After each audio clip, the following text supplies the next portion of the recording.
தேமுதிக நிறுவன தலைவர் விஜயகாந்த் தனது 62வது பிறந்த நாளை முன்னிட்டு கட்சி அலுவலகத்தில் நலத்திட்ட உதவிகளை வழங்கினார். மதுவிலக்கை அமல்படுத்த வேண்டும் என்று அறிக்கை வெளியிட்டுள்ளார்.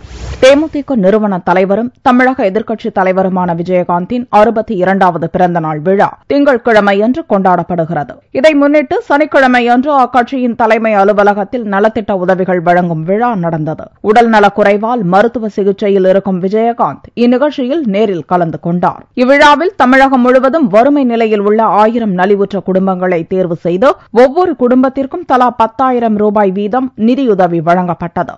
மேலும் எம்ஜிஆர் காது கேளாதோர் பள்ளிக்கு 50,000 ரூபாய் நிதி உதவியும் வழங்கப்பட்டது.